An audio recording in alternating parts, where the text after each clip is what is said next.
नमस्कार विद्यार्थी मित्रांनो, दिल्ली हायकोर्टाच्या सिनियर पर्सनल असिस्टंट आणि पर्सनल असिस्टंट्स या पदांसाठी जागेची पदभरती होणार आहे.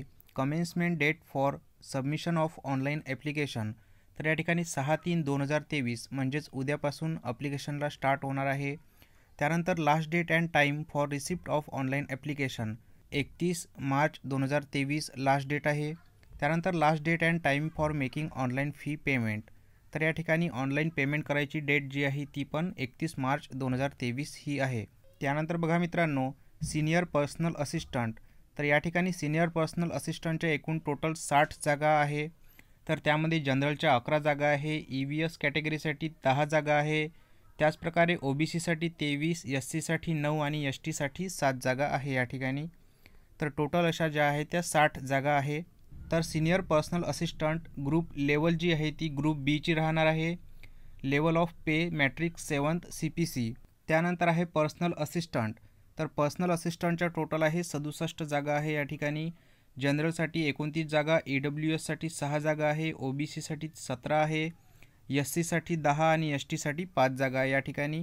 सिनियर पर्सनल असिस्टंट आणि पर्सनल असिस्टंट या दोन्ही पदांसाठी काय पात्रता असणे आवश्यक आहे हे आपण या व्हिडिओमध्ये समोर बघूया.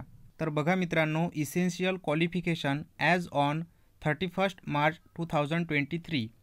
तर 31 मार्च 2023 या रोजी आपल्याकडे कोणतं क्वालिफिकेशन असणे आवश्यक आहे. तर for the post of senior personal assistant. तर सिनियर पर्सनल असिस्टंटसाठी आपल्याकडे ग्रॅज्युएशन असणे आवश्यक आहे रिकॉग्नाइज्ड युनिव्हर्सिटीमधून. त्यानंतर आपली शॉर्टहँडची स्पीड जी आहे English 110 WPM in shorthand English. तर आपली इंग्लिश शॉर्टहँड स्पीड 110 WPM असणे आवश्यक आहे. आपल्याकडे 120 GCC बोर्डाचे सर्टिफिकेट असेल तर ते पण या ठिकाणी चालणार आहे. त्यानंतर टायपिंगची speed 40 WPM in typewriting English on computer with good working knowledge of computer. तर या ठिकाणी आपल्याकडे इंग्लिश टायपिंग 40 WPM असणे आवश्यक आहे. त्यानंतर who possess essential qualification as on the date of submission of online application need to apply. तर अशा प्रकारे सिनियर पर्सनल असिस्टंटसाठी आपल्याकडे 110 WPM शॉर्टहँडचा स्पीड असणे आवश्यक आहे. त्याचप्रकारे 40 WPM टायपिंगचा स्पीड असणे आवश्यक आहे. त्यानंतर बघा मित्रांनो, for the post of personal assistant. तर पर्सनल असिस्टंटसाठी आपल्याकडे ग्रॅज्युएशन असणे आवश्यक आहे. त्यानंतर शॉर्टहँड स्पीड इंग्लिश 100 WPM असणे आवश्यक आहे. त्याचप्रकारे टायपिंग स्पीड 40 WPM असणे आवश्यक आहे.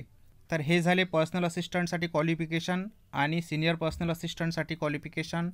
सिनियर पर्सनल असिस्टंटसाठी 110 WPM शॉर्टहँड आणि 40 WPM टायपिंग, आणि पर्सनल असिस्टंटसाठी 100 WPM शॉर्टहँड आणि 40 WPM टायपिंग. दोन्ही पदासाठी इंग्लिश शॉर्टहँड आणि इंग्लिश टायपिंग असणे अनिवार्य आहे. त्यानंतर बघा मित्रांनो, एज रिलॅक्सेशन SC STसाठी 5 वर्ष आहे, OBCसाठी 3 वर्ष आहे, PWD जनरलसाठी 10 वर्ष आहे, त्याचप्रकारे PWD OBCसाठी 13 वर्ष आहे, PWD SC STसाठी 15 वर्षे आहे आणि एक्स सर्व्हिसमॅनसाठी 3 वर्षाचे एज रिलॅक्सेशन देण्यात आलेले आहे. मोड ऑफ सिलेक्शन कशाप्रकारे राहणार आहे बघा. For the post of senior personal assistant. तर या ठिकाणी सिनियर पर्सनल असिस्टंटसाठी सगळ्यात आधी स्टेज 1 होणार आहे, जी क्वालिफाईंग नेचरची राहणार आहे फक्त. तर त्या स्टेज 1मध्ये आपली इंग्लिश टायपिंग टेस्ट होणार आहे.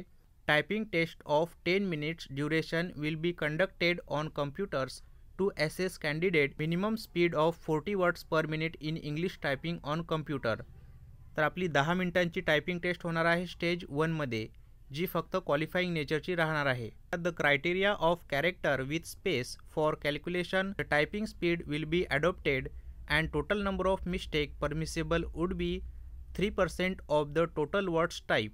तर या ठिकाणी एक्स्ट्रा स्पेस कॅरेक्टर यासाठी आपले मार्क्स कटणार आहे. त्यानंतर बघा, only the successful qualified candidate of stage 1 that is English typing test will be called for the next stage of examination that is stage 2 English shorthand test. तर जे विद्यार्थी English typing test stage 1मध्ये appear होणार त्याच विद्यार्थ्यांना stage 2साठी बोलावण्यात येईल. तर स्टेज 2मध्ये या ठिकाणी आपली स्किल टेस्ट होणार आहे. 110 वर्ड्स पर मिनिट 110 WPMची आपली शॉर्टहँड टेस्ट होणार आहे इंग्लिशची. त्यानंतर बघा, the passage of 550 words will be dictated in 5 minutes duration. तर आपल्याला 5 मिनिटांचं डिक्टेशन देणार आहे इंग्लिशमध्ये, ज्यामध्ये आपल्याला 550 शब्द डिक्टेट केल्या जाणार आहे. Candidate will get 45 minutes duration to transcript and dictated passage on computer. No extra time will be given for reading the passage. 45 मिनिटं ट्रान्स्क्रिप्शनसाठी दिल्या जाणार आहे आणि पॅसेज रीड करण्यासाठी आपल्याला कोणताही टाईम मिळणार नाही. आपलं डिक्टेशन झाल्याबरोबरच आपल्याला या ठिकाणी टाईप करायचे आहे. त्यानंतर बघा, स्टेज 2 झाल्यानंतर आपली स्टेज 3 होणार आहे, ज्यामध्ये आपली डिस्क्रिप्टिव्ह एक्झाम होणार आहे. तर यामध्ये main descriptive examination of English language would consist of essay, letter writing and grammar and comprehension passages and translation. तर या ठिकाणी स्टेज 3मध्ये आपली डिस्क्रिप्टिव्ह एक्झाम होणार आहे, ज्यामध्ये आपल्याला एसे राहणार आहे, जो 250 शब्दांचा राहणार आहे आणि ज्यासाठी 40 मार्क्स राहणार आहे. त्यानंतर लेटर रायटिंग राहणार आहे 15 मार्क्ससाठी. त्यानंतर ग्रामर अँड कॉम्प्रेहेन्शन पॅसेज राहणार आहे 25 मार्क्ससाठी. त्यानंतर translation from Hindi to English, translation राहणार आहे हिंदीमधून इंग्लिश करायसाठी. तर या ठिकाणी याला पण 10 मार्क्स राहणार आहे. तर अशा प्रकारे आपल्या या ठिकाणी 100 मार्क्सचा पेपर होणार आहे. Minimum passing marks for general category candidates will be 50%. तर जनरल कॅटेगरीसाठी या ठिकाणी 50 मार्क्स असणे आवश्यक आहे पास होण्यासाठी. त्यानंतर reserve category including PWD candidates will be 45%. तर या ठिकाणी ज्या रिझर्व कॅटेगरी आहे, त्याचप्रकारे PWD कॅटेगरी आहे, त्यांना 45 मार्क्स मिळवणे अनिवार्य आहे.